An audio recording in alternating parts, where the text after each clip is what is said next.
Bienvenue dans cette leçon sur la Bible.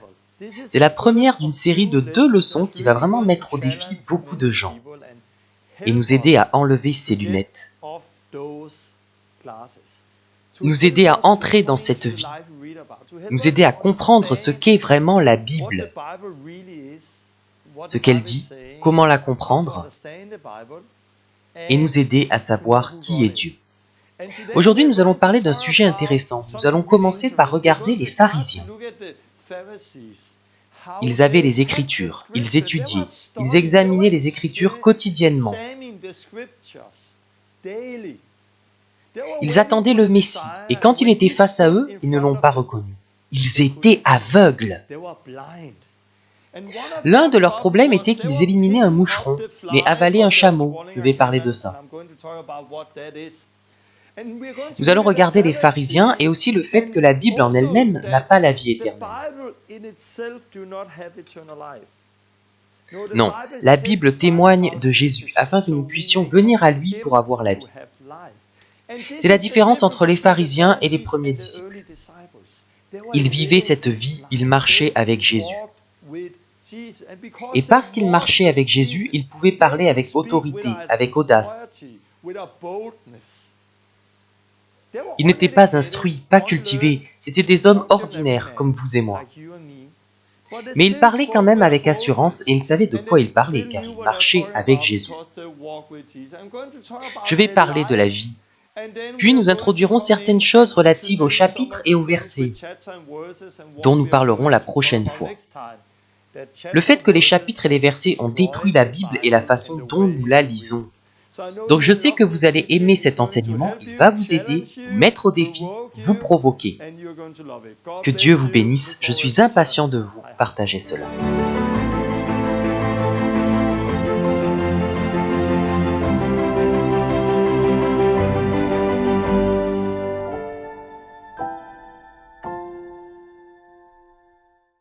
Bonjour, bienvenue dans cette leçon qui traitera de la Bible.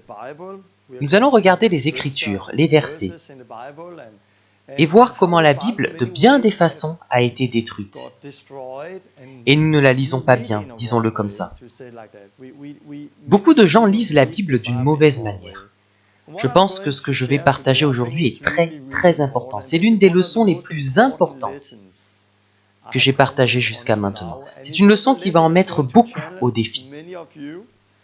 Mais c'est aussi une leçon qui va libérer beaucoup de gens par rapport à ces lunettes religieuses et à la façon dont nous lisons la Bible. J'étais en Afrique du Sud il y a peu de temps. Non, ce n'était pas là-bas, mais j'ai rencontré un couple originaire d'Afrique du Sud. Ils étaient pasteurs et fréquentaient les églises depuis de très nombreuses années. Et je me souviens qu'une fois, la femme m'a dit « Torben, j'ai été à l'église toute ma vie. Mais quand j'ai regardé la Pioneer School, tout ce que tu disais faisait sens. Mais c'était nouveau pour moi. Je n'avais jamais entendu cela auparavant.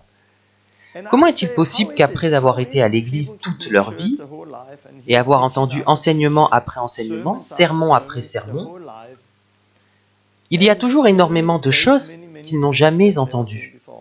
L'une des raisons à cela est ce dont je vais parler dans cette leçon. Et l'une des raisons pour lesquelles la Pioneer School a changé la vie de beaucoup de gens est aussi ce dont je vais parler ici. Ce sont un peu mes secrets, les choses qui m'ont aidé à être libre, à comprendre la Bible, à la voir sans ses lunettes et à vivre la vie qu'on lit dans le livre des Actes. Donc j'espère que vous êtes prêts. Je suis impatient, je vais juste prier. Dieu, merci pour tout ce que tu fais, merci pour ta vie. Et merci parce que nous avons vu un mouvement mondial et des vies sont transformées. Jésus, nous t'aimons, nous voulons t'obéir et nous voulons connaître toi et ta parole. Viens et ouvre nos yeux et nos oreilles. Rends-nous libres et aide-moi à partager ce que tu veux partager. Au nom de Jésus. Amen. Ok, nous allons voir différentes choses. La Bible est un livre vraiment passionnant, qui réunit 66 livres, 40 auteurs, 3 continents, 3 langues. sur une période de plus de 1600 ans. Mais avant de se pencher sur la Bible, nous allons nous intéresser aux religieux. Puis nous verrons le contraste entre les pharisiens religieux et les premiers disciples.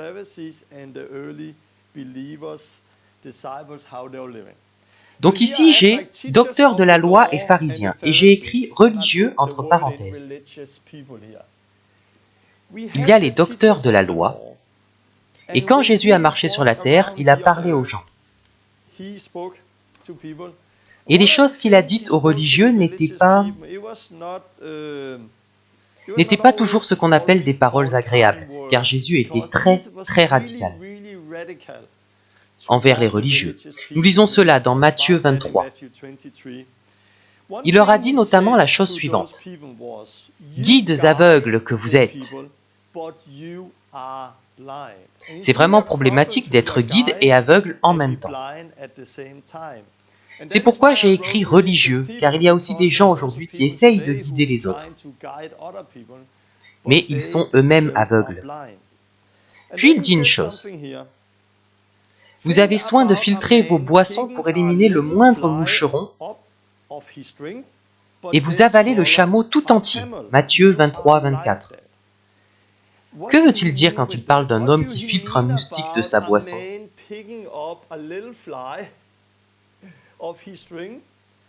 Mais qui ensuite avale un chameau. Le problème des pharisiens, c'est qu'ils allaient dans les petits détails de la lettre et prenaient un petit morceau en disant « ceci est mauvais ». Donc ils allaient dans les petits détails, mais ils oubliaient l'idée générale. C'est aussi le problème de beaucoup de gens aujourd'hui, vous le verrez plus tard. Souvent, nous allons dans la parole et nous regardons les petits détails. Et il y a des choses qui nous aveuglent. Parce que nous nous focalisons tellement sur les petites choses que nous ne voyons pas l'idée générale. Et c'est un très grand problème, non seulement pour les pharisiens, mais aussi aujourd'hui. Il dit aussi, « Malheur à vous, spécialistes de la loi et pharisiens hypocrites, parce que vous barrez aux autres l'accès au royaume des cieux. Non seulement vous n'y entrez pas vous-même, mais vous empêchez d'entrer ceux qui voudraient le faire. » Matthieu 23, 13. Et honnêtement, j'ai beaucoup pensé à la façon dont Jésus parlait à ces pharisiens. Car j'ai aussi beaucoup d'exemples aujourd'hui de religieux qui empêchent les autres d'entrer dans le royaume de Dieu.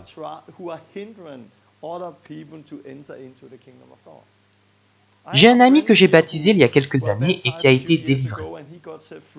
Son histoire, c'est qu'il cherchait Dieu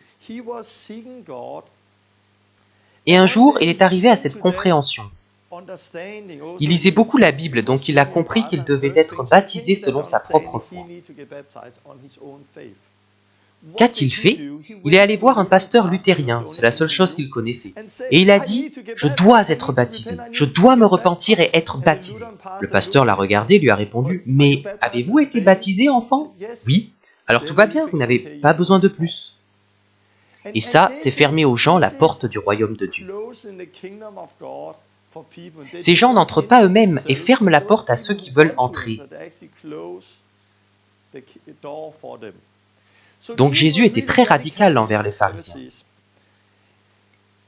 Quel était leur problème ? Nous lisons notamment qu'ils étaient aveugles, qu'ils allaient dans les tout petits détails et ne voyaient pas l'idée générale, et qu'ils fermaient la porte à d'autres personnes. Mais leur véritable problème était celui-ci. Jésus dit, « Vous sondez les Écritures parce que vous pensez avoir en elles la vie éternelle. Ce sont elles qui rendent témoignage de moi. Et vous ne voulez pas venir à moi pour avoir la vie. » Jean 5, 39 à 40. Donc Jésus leur dit, vous sondez les Écritures, vous les examinez méticuleusement,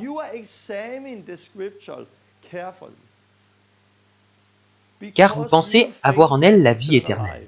Il n'y a rien de nouveau sous le soleil. Il n'y a pas la vie éternelle dans ce livre. Ce livre témoigne de Jésus, afin que nous puissions venir à lui pour avoir la vie. Mais il y a des gens qui cherchent, qui examinent les Écritures, de telle façon qu'ils deviennent aveugles. Ils les examinent pour essayer de trouver des petites vérités, des choses à l'intérieur. Et quand la vérité se trouve devant eux, ils ne la voient pas. C'est comme avec Jésus, ils attendaient un Messie, ils sondaient les Écritures. Ils attendaient qu'un Messie vienne les sauver. Et quand ce Messie s'est trouvé devant eux, ils ne l'ont pas vu. Ils étaient aveugles. Et c'est aussi ce qui peut se passer aujourd'hui. Si nous présentons seulement la parole sans présenter la vie, Jésus,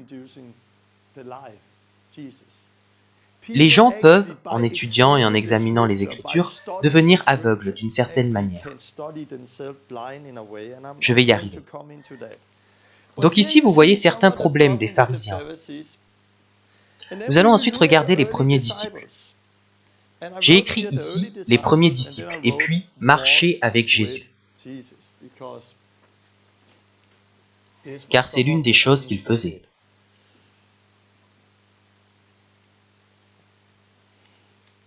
On peut lire des choses sur la vie des premiers disciples. Dans Acte 4, ils viennent de prier pour un infirme qui a été guéri. Et Pierre et Jean se retrouvent devant le Sanhédrin. Et là, nous lisons cela dans Acte 4, 13. Lorsqu'ils virent l'assurance de Pierre et de Jean, ils furent étonnés, car ils se rendaient compte que c'étaient des gens du peuple sans instruction. Ils les reconnaissaient pour avoir été avec Jésus. La première chose que nous voyons ici, c'est lorsqu'ils virent l'assurance de Pierre et de Jean. Qu'est-ce qui était spécial avec Jésus? Les religieux et les autres gens voyaient une différence. Jésus parlait avec audace.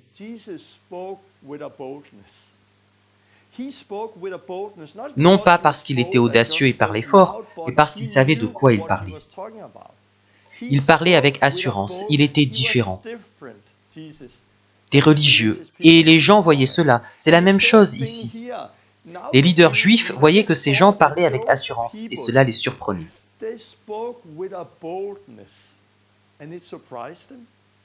Ils ont aussi été surpris, car ces hommes étaient des hommes simples et sans instruction. Ils n'avaient pas fait 7 ans d'université.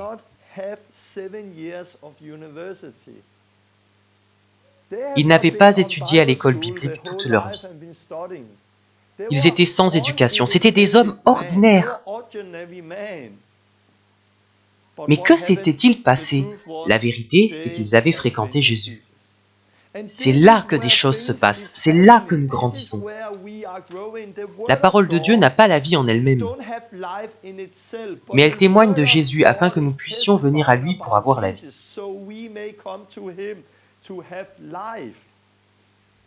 Et ces gens qui parlaient vraiment avec assurance, qui savaient de quoi ils parlaient, ce n'étaient pas toujours ceux qui avaient étudié à l'université pendant 7 ans. C'étaient ceux qui avaient marché avec Jésus, comme les premiers disciples. Et les religieux étaient aussi étonnés car ils ont vu la puissance de Dieu à travers le boiteux qui a été guéri. Sur la question de l'enseignement, ces gens-là, les religieux, étudiaient encore et encore. Ils examinaient les Écritures.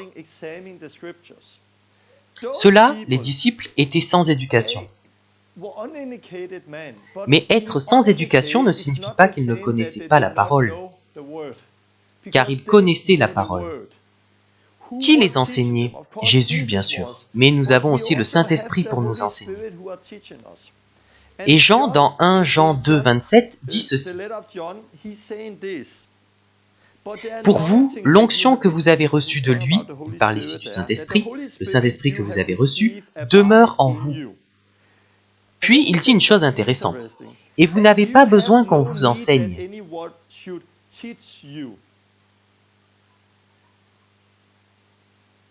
Mais comme son onction vous enseigne toute chose, qu'elle est véritable. Donc vous n'avez besoin de personne pour vous enseigner à la façon de l'ancienne alliance, où ils avaient besoin de gens pour les enseigner. Ils avaient besoin de gens pour leur dire quoi faire. Mais maintenant, nous vivons dans un nouveau temps, dans une nouvelle alliance, et nous avons l'Esprit de Dieu, le Saint-Esprit qui nous enseigne. Et je dirais que vous apprenez bien plus en marchant 7 ans avec Jésus et en écoutant le Saint-Esprit qu'en passant 7 ans dans une université à simplement analyser les Écritures. La vérité, c'est que vous pouvez passer 6 ou 7 ans dans une université à étudier les Écritures, sans pour autant trouver Jésus. Il y a beaucoup de preuves de cela aujourd'hui, et c'était le problème à cette époque. Donc quand on parle de la Bible, il faut comprendre qu'il n'est pas juste question de mots et de lettres. Il est question de la vie. Il est question de venir à Jésus. Et vous ne pouvez pas pleinement comprendre la Bible si vous n'êtes pas né de nouveau. C'est ce que Jésus dit à Nicodème.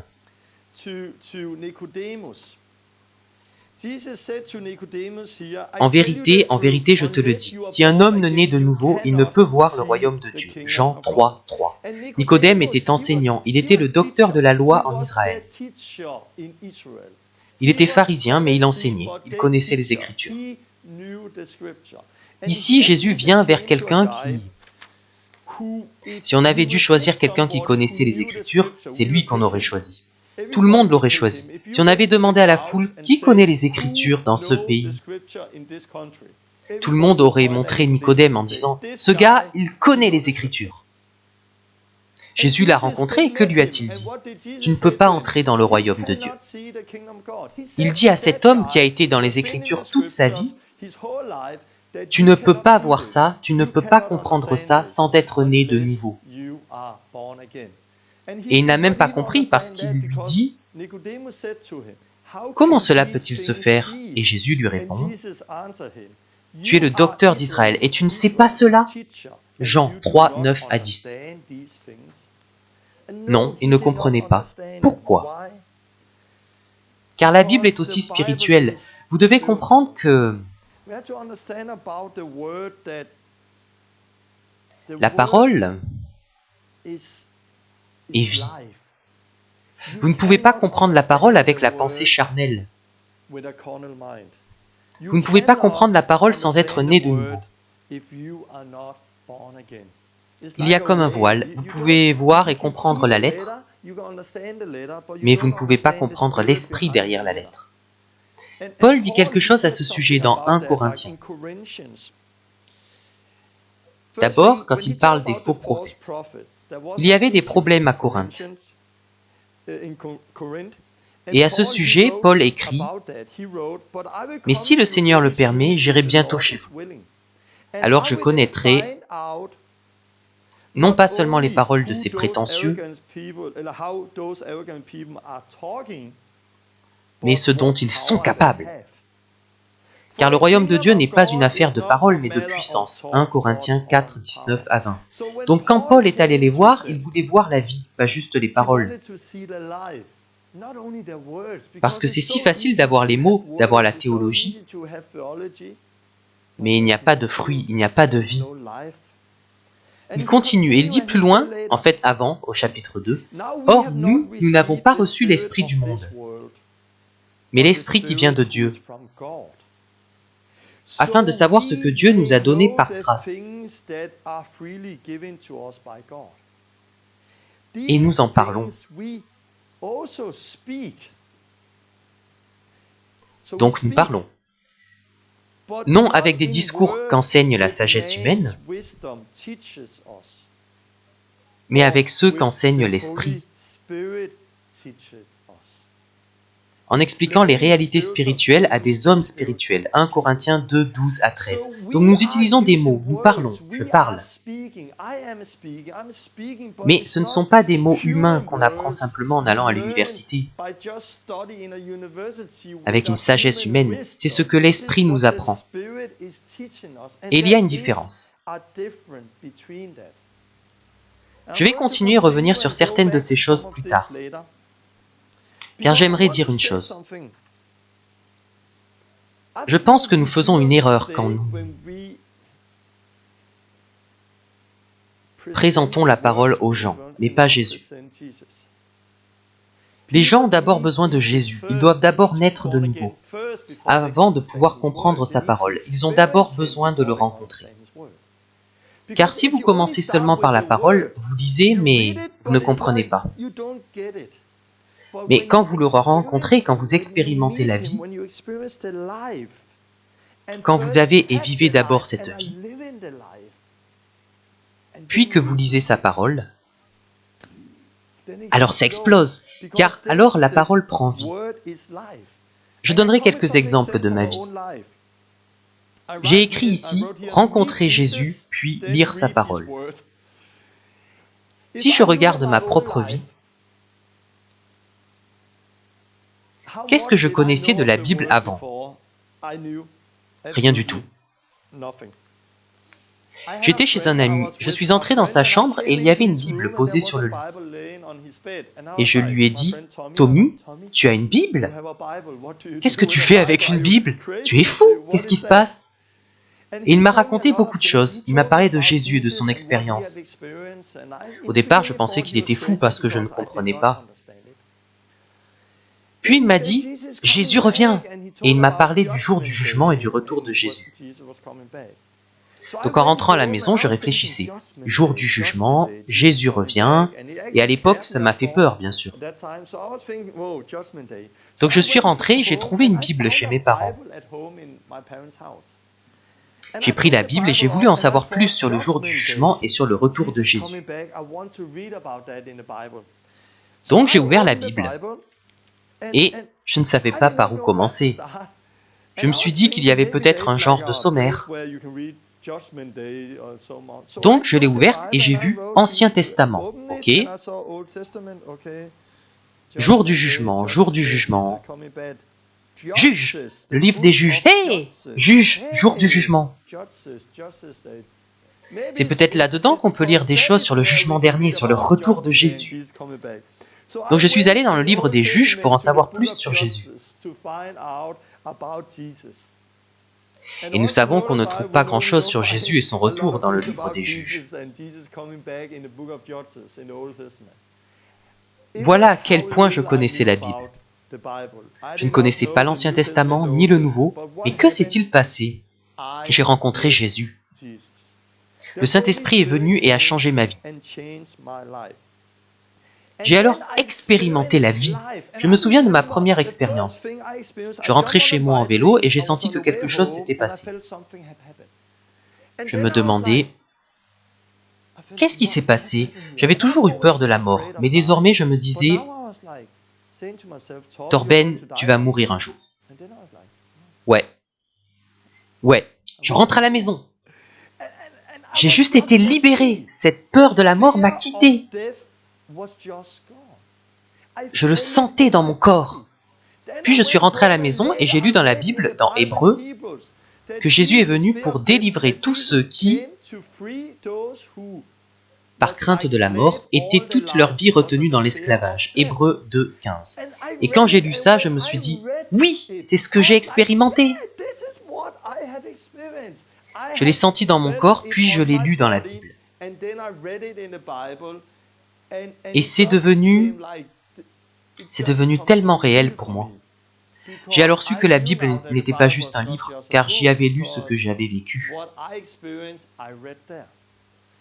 Une autre chose qui s'est produite, c'est que, avant, quand je priais, je sentais un mur entre Dieu et moi.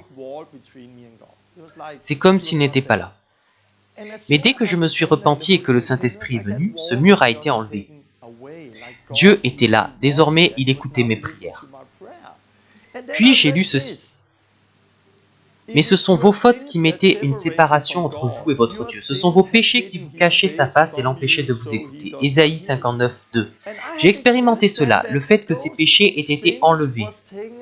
Donc ce mur entre Dieu et moi avait maintenant disparu. Et j'ai pu le connaître. C'était tellement fort pour moi. Ce que j'ai ensuite immédiatement ressenti, c'est que je ne pouvais pas continuer à pécher. Quand je faisais des choses liées au péché, je me sentais tellement mal. Personne ne m'a dit « Torben, tu ne dois pas faire ça ou ça. Tu dois arrêter de faire ci et ça. » Non. Personne ne m'a rien dit et je ne l'ai pas lu dans la Bible. Car je n'étais pas un grand lecteur et ça m'a pris un certain temps avant de vraiment m'y plonger. Mais je l'ai senti dans mon corps. J'ai expérimenté la vie. Le Saint-Esprit l'avait fait. Puis, quand j'ai lu la parole, quiconque est né de Dieu ne commet pas le péché, parce que la semence de Dieu demeure en lui. Et il ne peut pécher, puisqu'il est né de Dieu. 1 Jean 3, 9. Quand j'ai lu ça, je me suis dit, « Ouais, c'est ce qu'il se passe. C'est ce que j'ai vécu, c'est la vie. » Mais aujourd'hui, beaucoup de gens lisent les mêmes versets. Ils étudient les Écritures, mais ils essaient de les comprendre, d'en faire de la théologie, car ils n'expérimentent pas la vie. La Bible est un livre vivant. Disons-le comme ça, la Bible en elle-même ne contient pas la vie, mais elle parle de gens vivants, comme vous et moi, mais des gens qui ont rencontré Jésus. Je veux vous mettre au défi.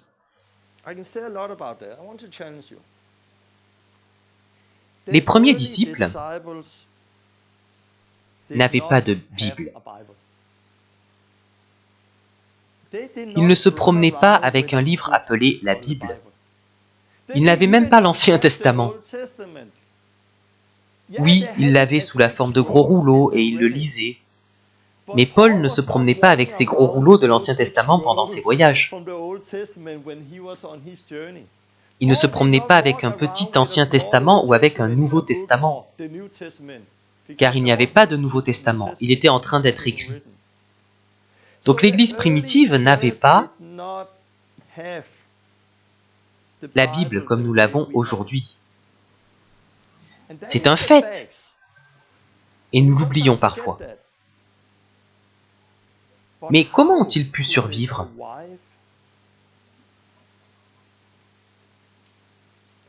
Grâce au Saint-Esprit qui les enseignait, grâce à l'Esprit qui leur donnait la conviction de la vérité.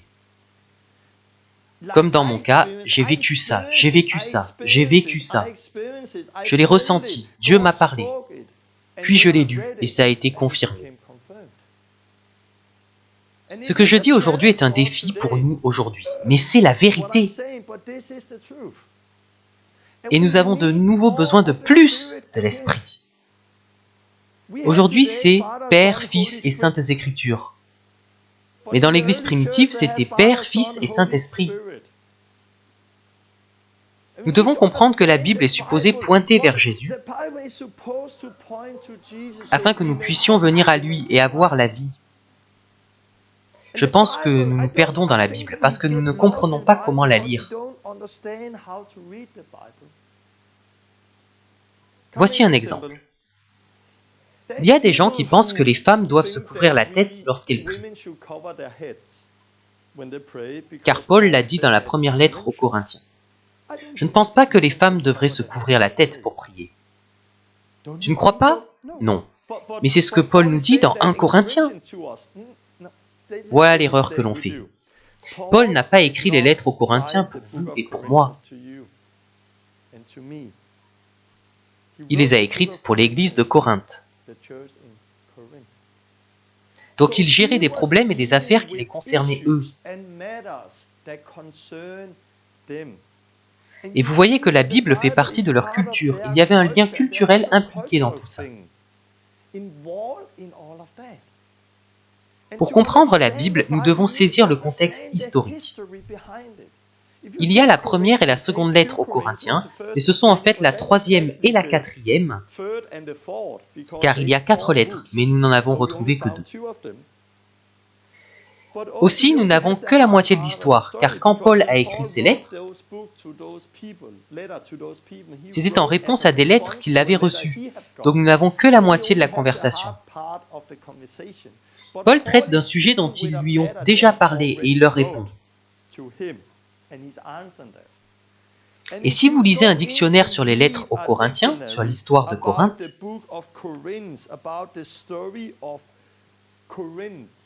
sur son église et les lettres, vous découvrez qu'il y avait un problème entre les chrétiens juifs et les chrétiens grecs.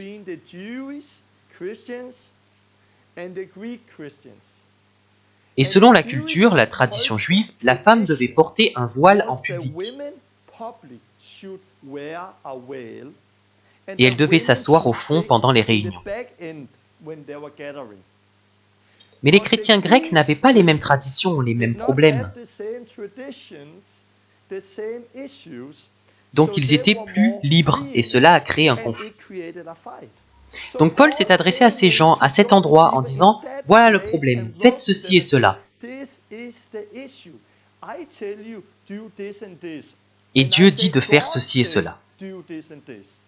Mais que Dieu leur ait dit cela ne signifie pas qu'il le dit à tout le monde, car c'est ce qu'ils devaient faire pour s'accorder, pour avoir la paix.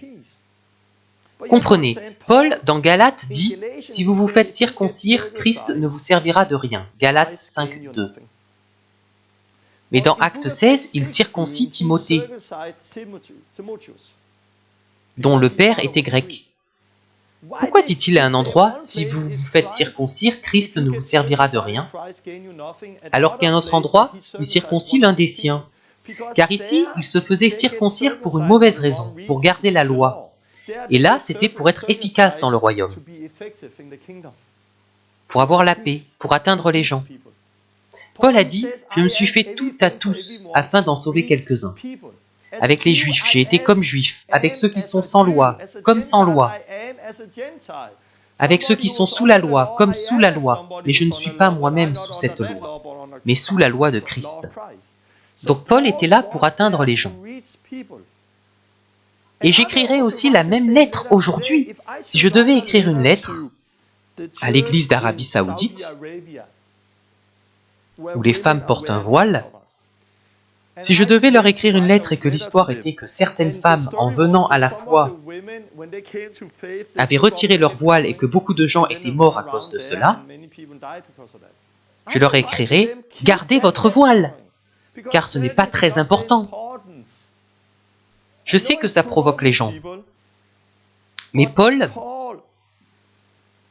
doit-on observer le sabbat? Est-ce important? Les femmes doivent-elles se couvrir la tête? Doivent-elles se taire dans les assemblées? Toutes ces choses. Première chose, Paul aborde certains de ces sujets, oui. Mais si c'était une règle pour toutes les églises du monde,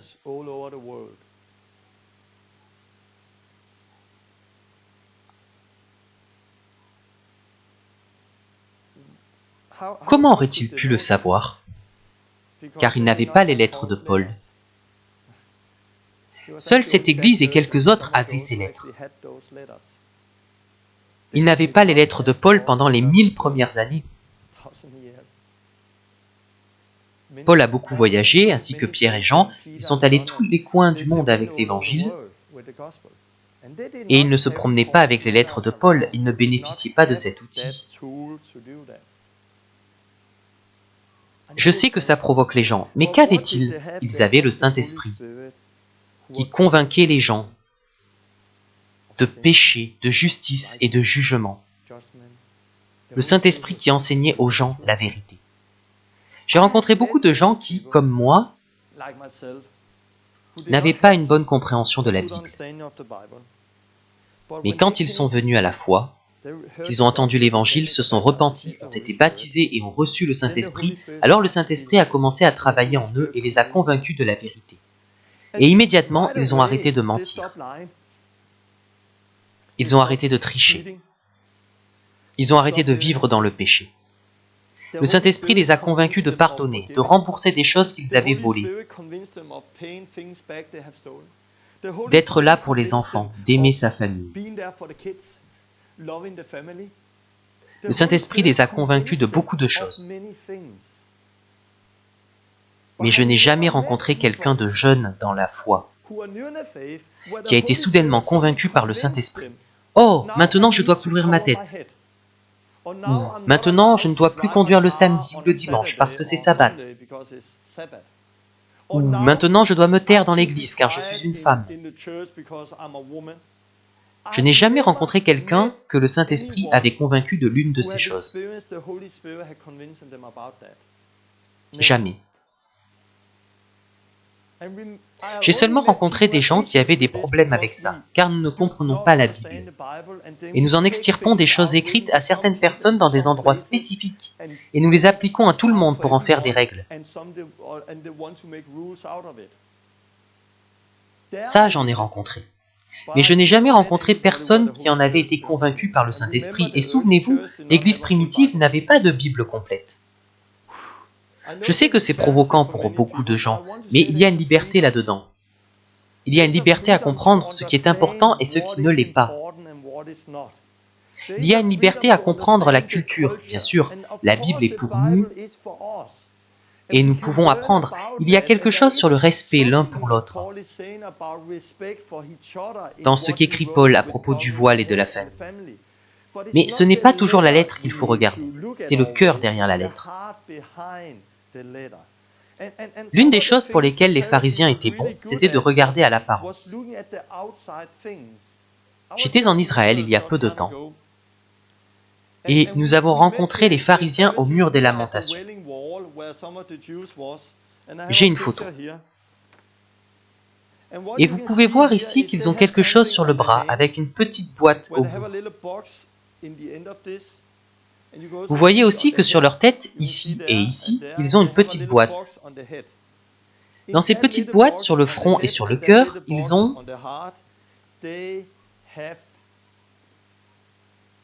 une petite boîte qui contient la parole de Dieu. Ils l'ont écrite et mise dans une boîte. Pourquoi? Parce que la Bible dit que nous devons garder la parole dans le cœur et dans la tête. Mais quand la Bible dit de méditer sur la parole, de la garder jour et nuit dans la tête et dans le cœur, est-ce que ça veut dire que l'on doit prendre ça à la lettre?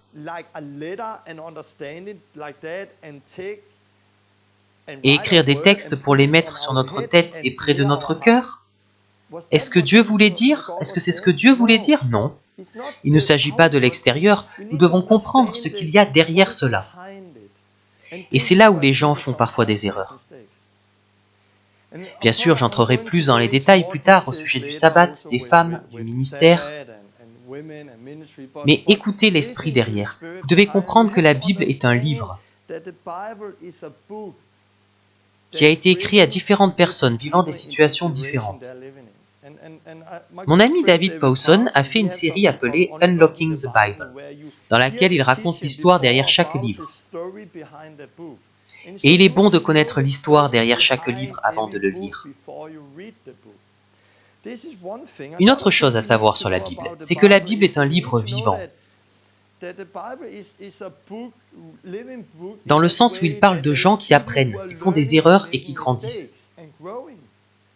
Et nous devons aussi comprendre l'ordre là-dedans. Le Nouveau Testament est structuré ainsi. Nous avons les 4 évangiles, puis le livre historique des Actes, puis les lettres de Paul, puis les autres, Éphésiens, Jacques, Pierre, Jean, Jude, puis l'Apocalypse à la fin. S'ils sont ordonnés ainsi, ce n'est pas à cause de la façon dont ils sont écrits. Il y a d'abord le plus long, puis de plus en plus court,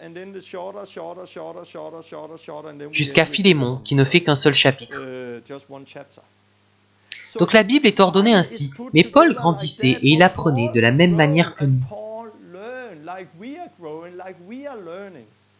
Et il est aussi bon de lire la Bible dans le contexte. Nous voyons ici les lettres de Paul avec lesquelles il a commencé. Vous pouvez trouver ça sur Internet. Et les dernières sont 2 Timothée, Pierre et les autres ici.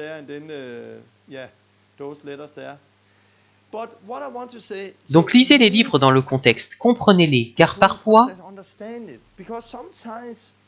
par exemple, livre des Actes chapitre 8, Philippe arrive en Samarie. Ils prêchent l'évangile, ils se repentent et sont baptisés, mais ils ne leur imposent pas les mains. Donc ils ne reçoivent pas le Saint-Esprit. C'est quand les apôtres sont venus et leur ont imposé les mains qu'ils ont reçu le Saint-Esprit.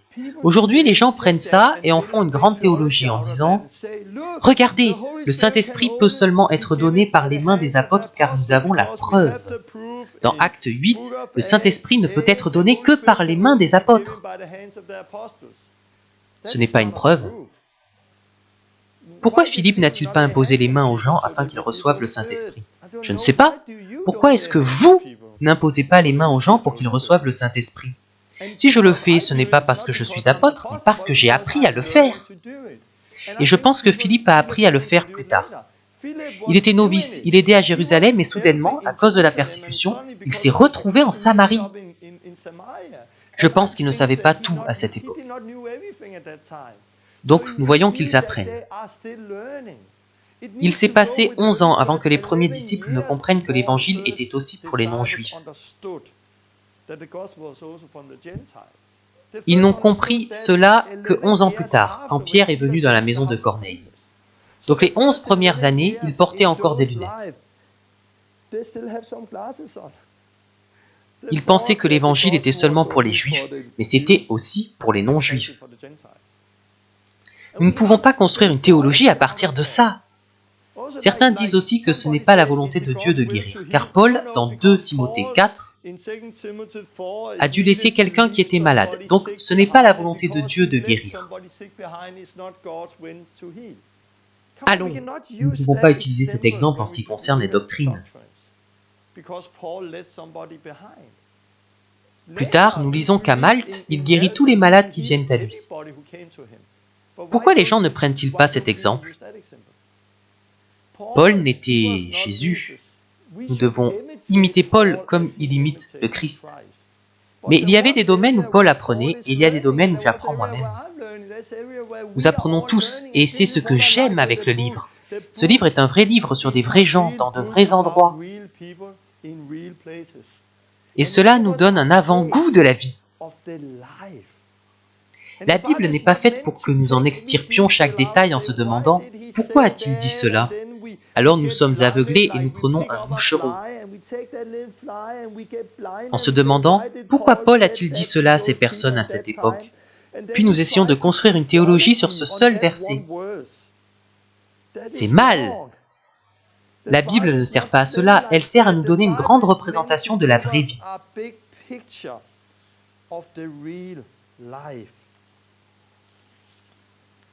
J'ai quelques versets ici. La Bible dit « La somme de ta parole est la vérité » Psaume 119, 160. La somme de ta parole est la vérité. Il y a aussi un principe que la Bible utilise encore et encore. Ici, Jésus parle des situations de conflit. Pour que tout ce qui sera dit soit appuyé sur les déclarations de 2 ou de 3 témoins. Matthieu 18, 16. Et je crois qu'il y a une vérité là-dedans. Que c'est la somme de la parole de Dieu qui est la vérité. Et que chaque parole soit appuyée sur les déclarations de 2 ou de 3 témoins. Nous ne pouvons pas juste prendre un passage, surtout hors contexte, et en faire une grande théologie. Nous devons avoir 2 ou 3 témoins. Nous devons comprendre la parole en regardant l'image globale. Alors la parole est fantastique. Toute l'écriture, pas juste quelques versets, toute l'écriture est inspirée de Dieu et utile pour enseigner. Réfuter, redresser et apprendre à mener une vie conforme à la volonté de Dieu. 2 Timothée 3, 16.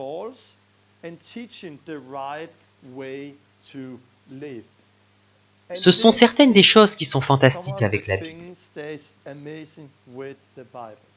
Maintenant, je vais continuer et vraiment vous mettre au défi. Il y a un très gros problème avec cette Bible.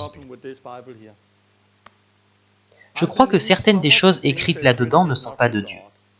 Je pense que certaines choses ont détruit la parole, et ce à quoi je pense, ce sont, bien sûr, les chapitres et les versets. Lorsque Paul a écrit, par exemple, l'Épître aux Romains, il n'a pas écrit « À l'Église de Rome, chapitre 1, verset 1, verset 2, verset 3, verset 4, verset 5, verset 6, puis le chapitre 2. » La Bible, depuis le début, est écrite en lettres complètes, d'une personne à une autre, comme les lettres d'aujourd'hui. Mais nous avons détruit la Bible en y mettant des chapitres et des versets. Et nous lisons maintenant la Bible d'une manière dont nous n'étions pas supposés la lire. Les chapitres ont été introduits au XIIIe siècle par Étienne Langton et d'autres, mais je n'ai pas le temps d'entrer dans les détails. Des gens ont introduit des chapitres dans la Bible. Et aujourd'hui, nous avons 1189 chapitres dans la Bible. Quelques siècles plus tard, nous avons eu les premiers versets.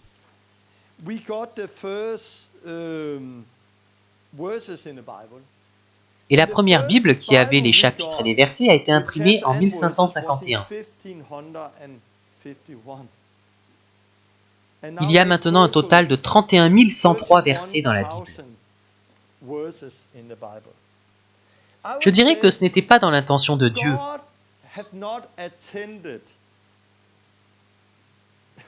Disons-le comme ça, si Dieu pensait qu'il était mieux pour nous d'avoir les chapitres et les versets,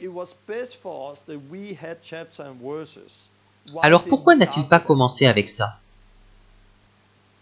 À cause des chapitres et des versets, nous avons complètement changé la manière. Maintenant, oui, j'utilise les chapitres et les versets, mais j'ai vu qu'il ne fallait pas les utiliser hors contexte, mais dans le contexte.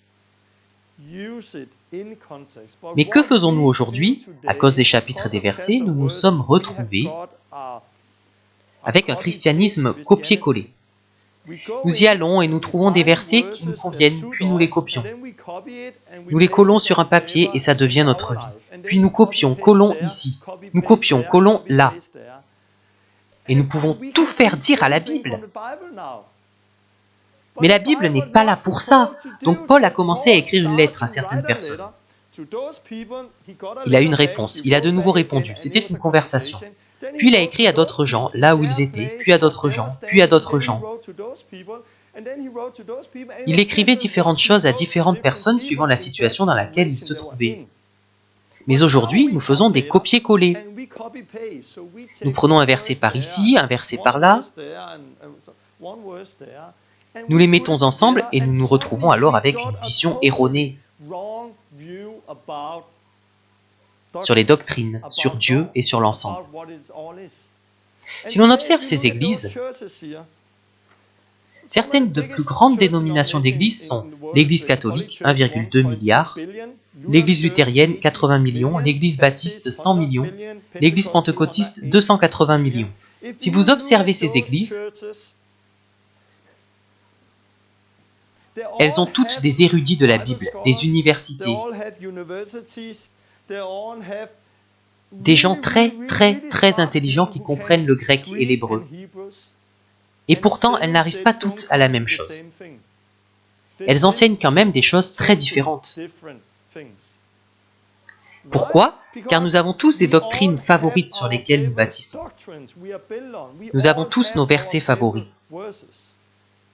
Ils enseignent certaines choses encore et encore, et quand les gens sortent de ces universités, ils se retrouvent avec les mêmes lunettes, parce qu'on leur a appris les mêmes choses.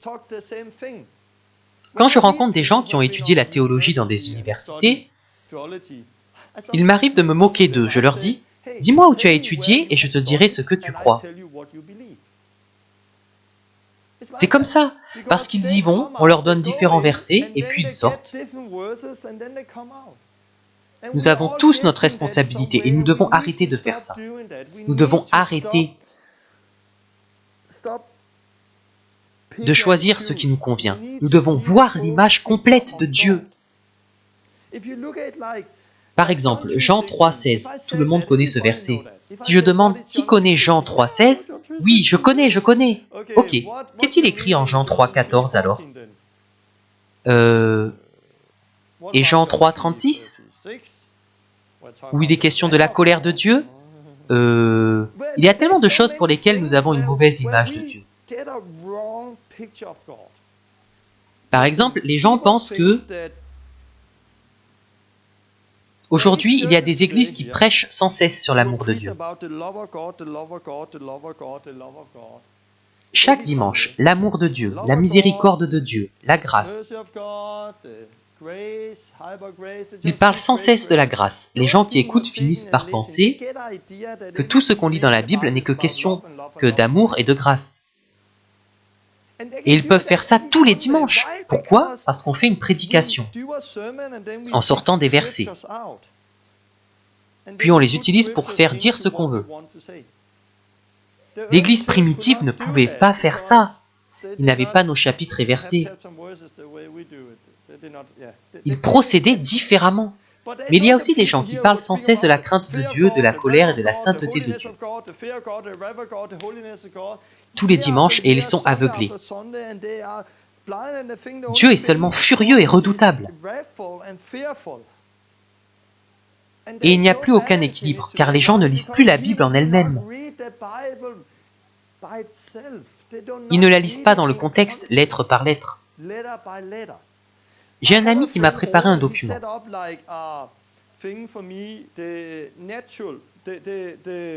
La nature de Dieu,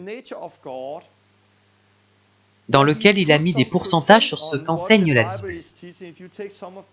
Ce n'est pas lui qui l'a conçu, il l'a juste adapté. Si vous observez la nature de Dieu, c'est intéressant. Ici, nous avons Dieu saint, 15%. Dieu fidèle, 11%. Dieu juste, 17%. Dieu puissant, 18%. Dieu juste, 16%. Dieu juge, 14%. Dieu amour, 8%. C'est intéressant parce que si on demandait aux gens de faire la même chose selon leur idée,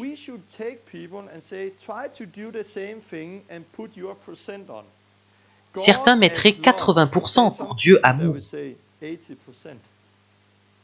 Mais il y a aussi des gens qui mettraient 1%. Et je crois que la Bible doit revenir vers l'homme ordinaire.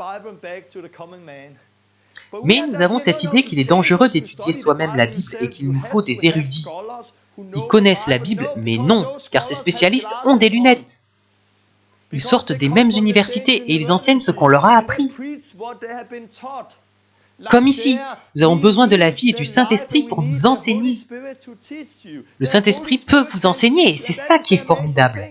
Si les gens sont vraiment nés de nouveau et ont l'Esprit de Dieu, alors ils peuvent lire la Bible et le Saint-Esprit va les enseigner.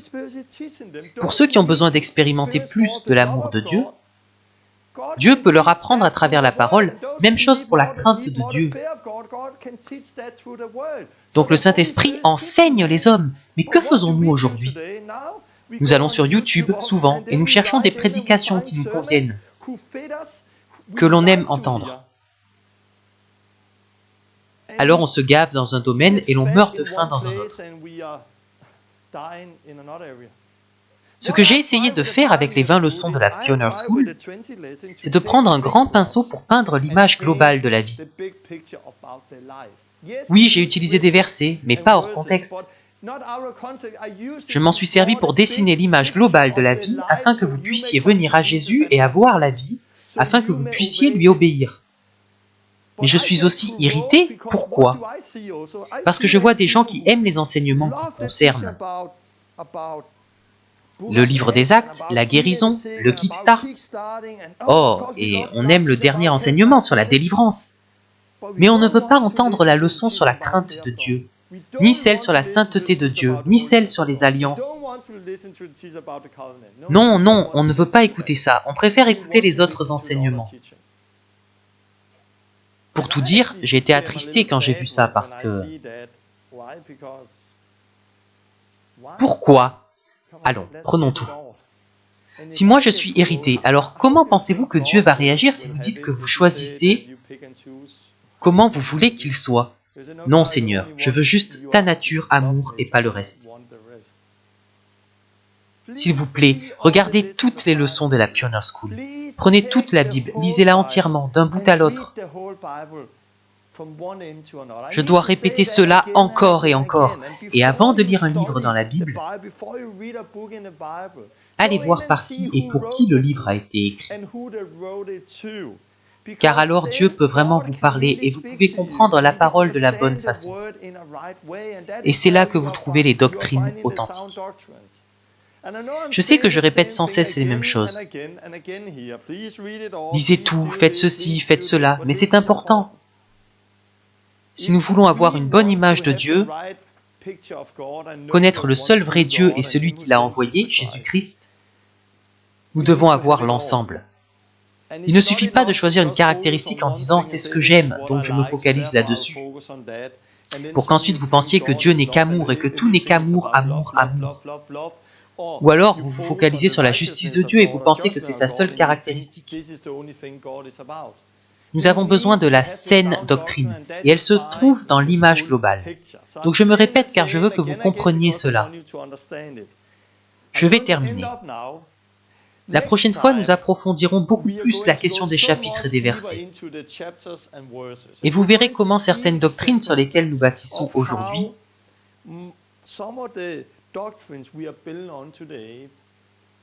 sont fausses. Nous parlerons du baptême des enfants, de la prière du salut, de la dîme, je sais que c'est un sujet dangereux, et aussi du parler en langue. Ce sont certains sujets que nous allons aborder la prochaine fois. Nous verrons ce que disent les gens. Puis nous prendrons les versets correspondants et nous les lirons dans le contexte. Nous verrons ce que dit vraiment la Bible à propos de ces choses. Donc j'espère que vous êtes prêts pour la prochaine fois, où je vais continuer là-dessus en allant plus dans les détails. D'ici là, essayez de faire ce que je vous ai dit. Prenez la Bible, livre par livre, et lisez-la intégralement. Si vous n'êtes pas né de nouveau, trouvez quelqu'un qui peut vous baptiser dans l'eau et dans le Saint-Esprit. Si vous avez besoin d'être kickstarté, faites-le. Sortez, expérimentez la vie. Car quand vous avez la vie et que vous lisez la Bible, elle devient beaucoup plus réelle. Vous la comprenez d'une nouvelle manière. Et je crois que c'est ce que nous désirons. Nous ne voulons pas de la théologie ennuyeuse, mais nous voulons des doctrines saines. Nous voulons la vie. Nous voulons que Jésus soit réel dans nos vies. J'aimerais terminer avec une vidéo que Miles a réalisée pour nous. J'en ai montré un extrait dans la leçon sur la délivrance, mais il a fait un montage. C'est une vidéo de 3 minutes dans laquelle on voit une femme être délivrée d'un démon en Allemagne, puis marcher sans sa canne. J'aime cette vidéo car nous y voyons un passage d'Acte 8 et la vie être réunie. La Bible devient vivante, ce n'est pas quelque chose qui se produisait il y a 2000 ans en Israël. C'est quelque chose qui se produit aujourd'hui. Et il n'est pas juste question de guérison, mais de la globalité de Dieu. Donc que Dieu vous bénisse, j'espère que vous en avez tiré quelque chose et que vous partagerez cette vidéo car nous avons besoin d'une réforme dans l'Église, même en ce qui concerne la Bible et la façon de la lire. Partagez cette vidéo et si vous avez des questions à ce sujet et des sujets que vous aimeriez que j'aborde, alors écrivez-moi rapidement dans les commentaires par exemple. Car la semaine prochaine, je terminerai cette leçon et je répondrai à certaines de vos questions. Que Dieu vous bénisse, bon visionnage et à la semaine prochaine. Bye bye. Le livre des actes continue. Sors immédiatement, quitte-la. Je ne partirai pas, je ne partirai pas. Tais-toi, sors. Tu es trop fort. Des esprits impurs sortaient de beaucoup de démoniaques en criant d'une voix forte. Acte 8-7. Je pars, je pars. Ah, sors immédiatement. Relève-toi. Et beaucoup de paralytiques et de boiteux furent guéris. Acte 8-7. Essaye de marcher. C'est comment maintenant? Et il y eut une grande joie dans cette ville. Acte 8-8. Je ne sais pas si vous avez vu ce qui vient de se passer. Une femme est venue avec une canne. Elle est tombée. Et le démon criait, « Elle est à moi, elle est à moi !» Je ne partirai pas, je ne partirai pas.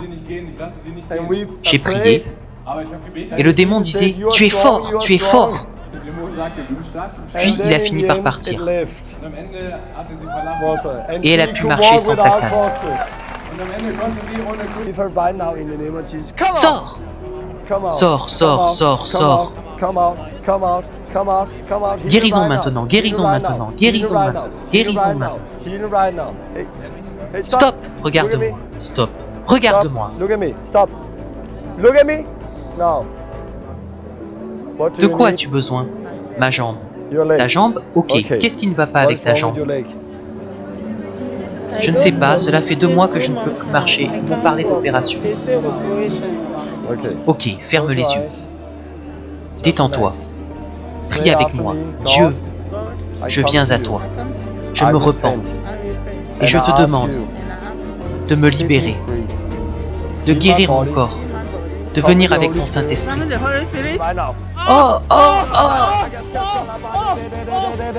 Sors immédiatement. Maintenant, tous les mensonges, sortez. Je ne partirai pas, je ne partirai pas. Tais-toi, sors maintenant, immédiatement. Sors, tais-toi. Tais-toi et sors. Sors!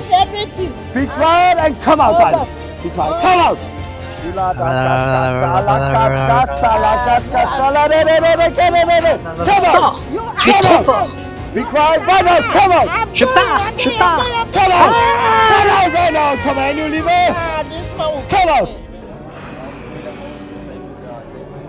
Relève-toi. Essaye de marcher. C'est comment maintenant?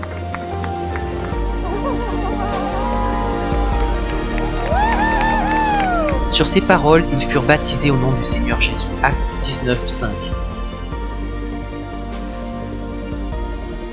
Meurs avec Christ et ressuscite avec Christ. Paul leur imposa les mains et le Saint-Esprit vint sur eux. Ils se mirent à parler en langue et à prophétiser. Acte 19:6.